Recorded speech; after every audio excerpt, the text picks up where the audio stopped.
What would you choose for your final meal on Earth? A five-course feast? A childhood favorite?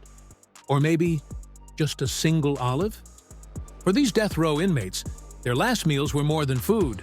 They were statements. Strange, symbolic, and sometimes just plain disturbing. Each plate served became a snapshot of emotion, regret, or rebellion. These meals weren't just about hunger, they were about legacy. And in some cases, their choices left the world with more questions than answers. From absurd overindulgence to cryptic rituals, these are the top 10 strangest last meal requests ever recorded from death row. Some shocked the guards, others made headlines, but every single one offers a haunting glimpse into a criminal's final moments. And the glutton who changed Texas. And Lawrence Russell Brewer didn't just want a meal, he made a scene. Chicken fried steaks, a triple bacon cheeseburger, fried okra, ice cream, a pound of barbecue, peanut butter fudge, and more. Then he refused to eat a single bite. The stunt outraged lawmakers so much that Texas ended the last meal tradition entirely. One man's theatrical protest at the expense of an entire prison policy.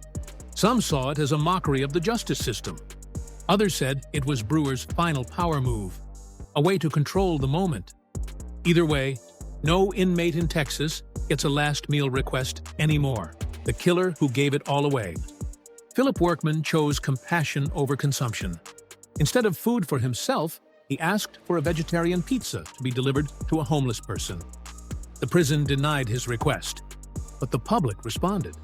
On the day of his execution, people across Tennessee sent dozens of pizzas to shelters in his name.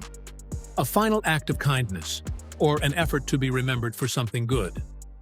It sparked national conversation about justice, empathy, and redemption. Workman's case remains one of the few where a last meal became a movement. Even in death, his gesture fed many.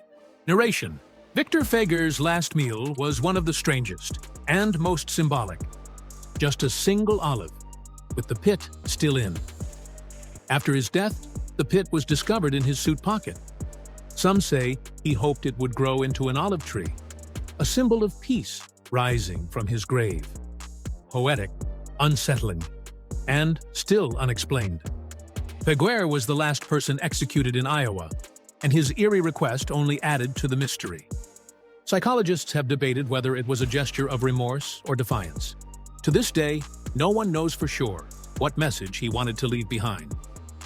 The Killer Clown's KFC fix. Before he was known as the Killer Clown, John Wayne Gacy was a KFC manager. And for his final meal, he returned to his roots. 12 fried shrimp, a bucket of KFC original recipe, French fries, and a pound of strawberries. Even on death row, Gacy kept control, right down to the menu. The meal was as indulgent as it was eerie, reflecting his strange sense of normalcy. Some say it was a throwback to his days of public respectability, a reminder that monsters don't always look like monsters until it's too late. The yogurt voodoo ritual. James Edward Smith's request raised eyebrows everywhere. He asked for a lump of dirt, specifically for a voodoo ritual. Prison officials denied it. Instead, they gave him a cup of yogurt. Whether for spiritual preparation or a final rebellion, Smith's last request still baffles observers to this day. Some experts believe he genuinely thought he could cast a protective spell. Others argue it was a psychological tactic to regain control over death. Either way, the image of yogurt replacing sacred soil is hauntingly absurd. The birthday that never came. David Leon Woods had spent over 2 decades on death row. For his final meal, he asked for pepperoni pizza and birthday cake, even though his birthday was still 3 months away. He shared the meal with his family in a quiet, somber gathering. A strange request, or a final celebration of a life he knew was about to end. Some say it was his way of experiencing one last normal event. It turned his execution day into something more personal, almost ceremonial. Cake, candles, and silence lingered long after the meal was over. The sweet tooth exit. No steak, no wine, no dessert platter. Gerald Lee Mitchell asked for a bag of Jolly Ranchers. He unwrapped them one by one, savoring each piece. No symbolism, no mystery, Just a sugar rush before facing the inevitable. Simple, odd, and strangely powerful. It was a childlike choice that stood in stark contrast to his crimes. Some saw it as innocence reclaimed in his final hour. Others saw it as an eerie disconnect from the gravity of his fate. The pie, saved for later.